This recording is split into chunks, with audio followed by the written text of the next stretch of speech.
Good morning, everyone.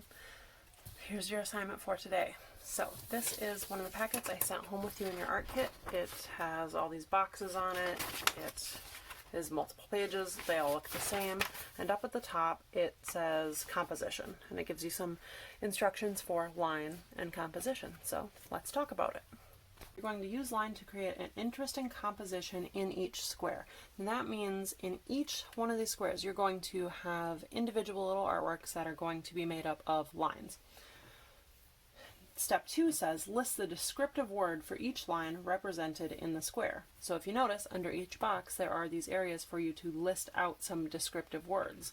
Now you came up with a list of descriptive words yesterday, and I would encourage you to use these descriptive words when you are doing this assignment. Now, before we get too far along, we need to talk about composition. What is composition? Composition is right here. It is the placement or arrangement of visual elements or ingredients in a work of art. So composition is all about what do we see and where do we see it. Think about how things are arranged, and think about any element. Did the artist use color? Did the artist use shapes or textures? That's composition. Being able to identify what we see, and then identifying where we see it, and understanding how it's arranged within the space. Does the composition use the entire square or the entire area that the artist had available? Is the composition centered just in the middle? Is the composition focused off to the side, or things like that? So composition is an interesting term. It's one we haven't used at all yet, but it is all about visual elements and the way they are placed or arranged. Now I would suggest you either highlight this term and this definition, or you write it down in your sketchbook. It's worth knowing. It is notes I would like you to take. So composition. I've just talked about it. You can write it down any way that is going to help you remember it. Now, for the drawing portion here of this assignment, what you need to do in each box, you need to see each box as its own drawing and kind of a standalone thing. So if you want to, you could draw some lines to kind of break these things into sections. Right? That way you're just doing one section at a time. Okay. And it might feel like a lot because there's a whole packet of them, but really I think you'll find once you get started that it will go rather quickly. And if it doesn't, that's okay. I don't need you to spend a ton of time on this. I'm going to give you an extended period of time before it's due, but I think that you could do this within an hour or two. So if we consider it homework for the next few days, then you'll be fine. I do not expect you to sit down and do this all in one sitting, but if you want to, it's definitely doable. I had kids in class last trimester that completed it all in one class period. But I want you to get creative here. Now, the idea is that we are just using line. This assignment is about line. Okay? Now, in the box, we are going to do what it says. Use the same line 5 times. And then what kind of line are you going to use? Well, that's up to you. You get to pick and choose here. Now, if I were to reference my list and I said, well, I want to make a bumpy line. Great. So I'm going to write the word bumpy, and then I'm going to make a bumpy line, whatever that looks like to me. And maybe it's horizontal, maybe it's vertical, maybe it goes around in a square, or it's a circular line. Whatever, it's totally up to you. You get to arrange these lines the way you want. So I'm going to make a lumpy and bumpy line, but I need to do that 5 times. So it's the same type of line, but this time I'm going to have it going a different direction. That's fine, because it's the way I'm choosing to compose my artwork. Somebody else might take a bumpy line and make 5 bumpy lines, but their artwork might look completely different than yours. In fact, it would look completely different than yours. That's the nice thing about artwork. No two artworks are the same, especially two artworks that come out of the brain of different people. They always look a little bit unique. Okay, so there are my 5 bumpy lines. If I had wanted to, I could have arranged them differently. That's my choice. That's my composition. Okay. Now I would suggest that as you do this, you use pencil so that you can erase if you want to. If you want to get creative, or you're bored with this, so you want to do it with colored pencil, or you want to do it with pen, that's fine. I care more that you're drawing than I care about your materials you use.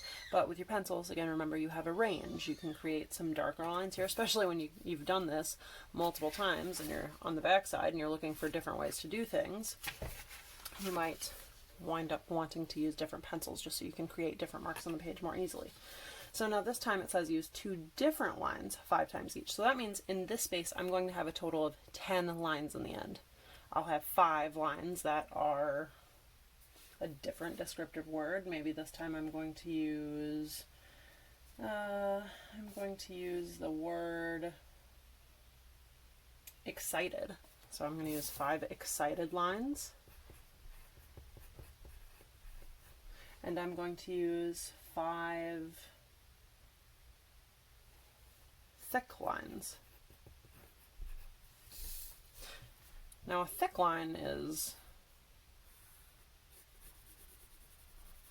pretty easy to understand. It's not thin. It has a certain width to it. It's a thick line, right? And if I do 5 of those, great. And again, I can arrange them any way I want. This time I'm just choosing to make them diagonal.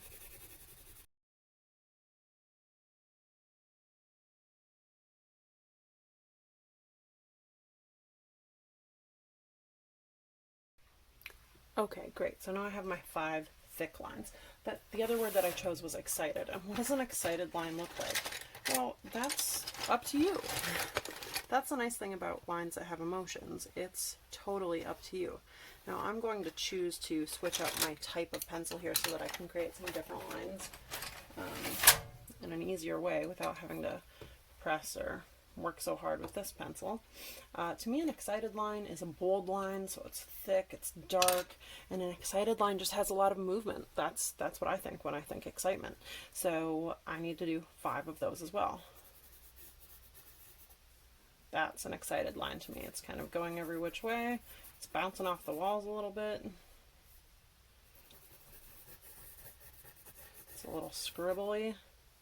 Scribbly is a great word for excited, if I'm talking about an excited line. Now let's see. Oh, and that's only 4, so I need 1 more. I'm going to go up here. There we go. There are my 5 excited lines and my 5 thick lines. Yours will look different, I'm sure. And you know what? You probably wouldn't even have chosen these 2 words. But we're going to go along and do that bit by bit. This time, I need 3 different words. Again. Oh, this one is 4 times each. So pay attention. And this one is 3 different words, but 10 times each. So you need to pay attention to the instruction in each box, and you need to change up the words in each box. It's the same thing on the back side. Okay? But again, pay attention. This is 1 line 10 times in a vertical way. A different line 10 times in a horizontal way. So you're going to have this one be vertical, this one be horizontal. 10 times each. Okay? Pay attention to the words as we go. This one is 1 line to fill the entire square, so that's 1 continuous line.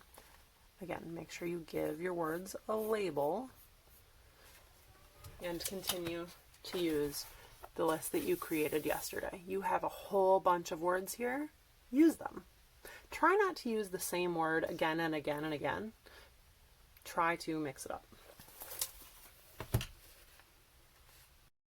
Now, when we are on the second page of this assignment, we've done the whole first page, the second page is still about line, so we still need to use lines to create our artwork, but this time, while we're still working with composition and arranging things in an interesting way, and we are still working with line to create these composition, this time we're working with the principles of design. And unfortunately, just with our distance learning, we have not talked about the principles of design a whole lot. You did an assignment with it the very first week of class, and I will take that video and repost it to this assignment. I need you to rewatch that video to remind yourself about some of these things. Some of them you know, like I'm sure you know what a pattern is, okay? Or I'm sure you understand what movement means, right? Movement is just something giving the sense of motion in an artwork, okay? But some of these other ones, like emphasis or like contrast, rhythm, they're a little harder to understand if you don't have a lot of art background. So I need you to rewatch the videos to show you examples of those things, okay? Or you can seek out your own examples. I would love if you went out of your way to look up your own examples of these things to help you get a better understanding of them. For each box, you focus on just that term. Whatever that term is, that's what your focus is here. But you're just using lines to show that, okay? If you want to change it up again with color or using a little bit of value, you can, but I want your emphasis, I want your main focus to be on line. Line is the element we are focusing on here, and the element we are trying to exercise and experiment with and get better with using. Many people think that lines are just plain and boring, but lines can be so many different things. And you're trying to think creatively and exercise those abilities. I would also recommend that not only do you rewatch the videos, and not only do you use your notes from yesterday, but use your drawings from yesterday, because I bet that you have somewhere on that list, you have a drawing or a set of lines that you already like. I bet there's one of these that you did yesterday that you're like, no, that one's really interesting to me. I'm going to use that in one of my compositions. Maybe in multiple compositions, but you just don't want to use the same line again and again and again. Try to get creative. Try to do some different things. Okay, so that's all of it. I know it's a lot of instruction. Let me know if you have questions. As always, I'm here to help. I'm here to guide you and give you feedback if you want it. It's much harder to do in this distance learning because you have to really go out of your way for it, but I want to give you feedback to help you make your art better. That's my job. So, this is due sometime next week. I don't want you to rush this. It's a 1 to 2 hour assignment, but break that up. I'm not expecting you to sit down and do it all in one sitting. It's not due for many days, so take your time on it and do it well. Then when you're ready to hand it in, you're going to take 4 photos, a photo of each page, and hand in 4 photos. Okay? 1, 2, 3, 4 photos. Hand in all 4. Okay. Let me know if you have questions. Thanks, guys. Bye.